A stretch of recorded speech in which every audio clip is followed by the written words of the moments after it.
Les réplicants sont l'avenir de l'espèce. Mais je ne peux en produire qu'en quantité limitée. Il a toutes les gâchettes de la ville. Je vous évoue. Faut l'arrêter à tout prix. Qu'est-ce que tu veux? Vous pourriez m'aider à résoudre une affaire? Il se construit une armée. Dites-moi ce dont vous vous souvenez. Ils savent que t'es ici. Il est sur vos traces. Je vais venir avec toi. C'est quoi le plan? On ne fuit pas. Ce qu'est la souffrance, vous l'ignorez encore. Je vous apprendrai.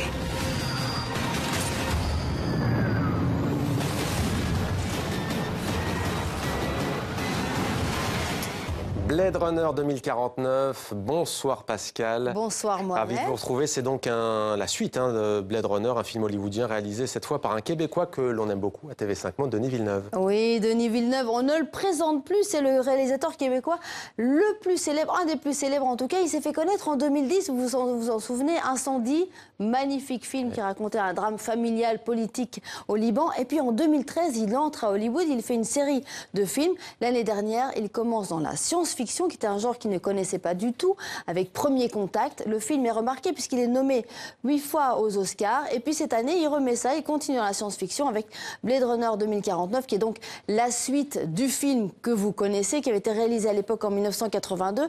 Alors à l'époque, l'histoire se passait en 2019, donc pratiquement aujourd'hui, voilà. Bon, ça ressemble pas tout à fait, hein, vous êtes d'accord avec moi.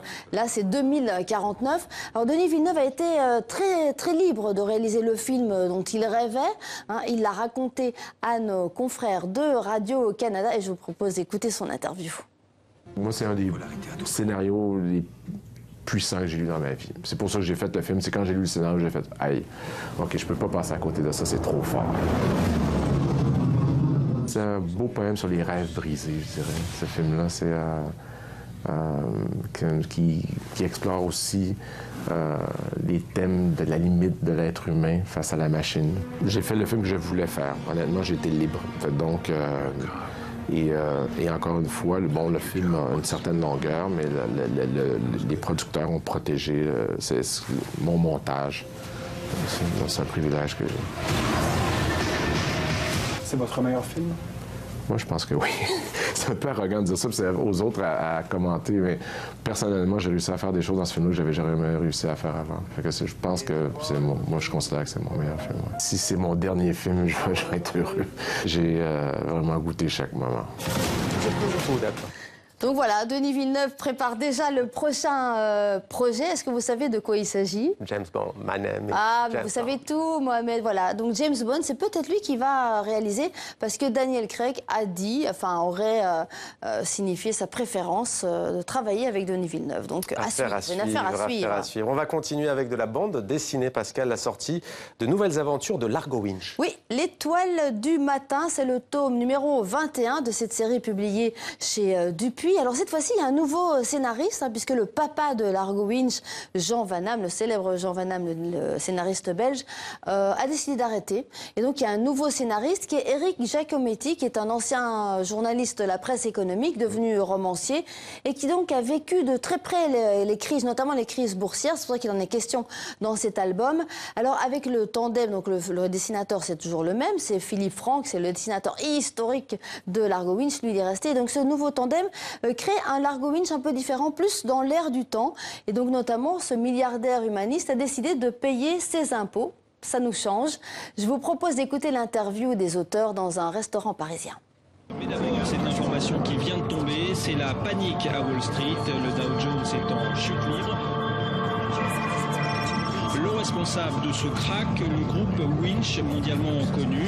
Alors Largo Winch est-il vraiment coupable ou est-il victime d'une machination? On est parvenu, cette fois-ci, vraiment à faire rentrer Largo dans le XXIe siècle, alors que jusqu'à présent, il était quand même relativement cantonné dans un monde industriel qui était un monde vieillissant. Donc c'est un grand vent de fraîcheur tout d'un coup qui souffle sur les aventures de Largo et qui est rentré dans mon atelier.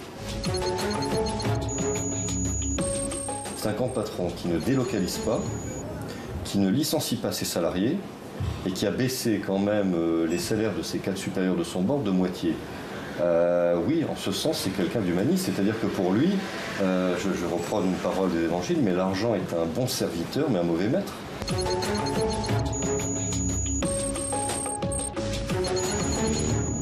On a énormément de lecteurs dans les grandes écoles de commerce, dans les écoles de droit, dans les universités en général. Mais il y a aussi les traders à Londres. Toute la diaspora française qui travaille dans la finance et dans les affaires à Londres sont aussi des lecteurs de l'argot. S'identifier à l'argot, de près ou de loin, d'une manière ou d'une autre, ce sont des histoires. On leur parle de leur monde, évidemment, ça les intéresse.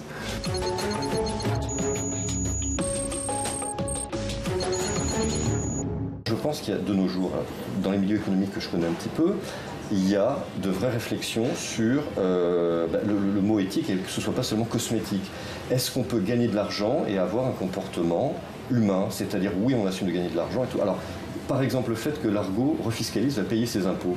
Ça peut être matière à réflexion, par exemple, pour certains.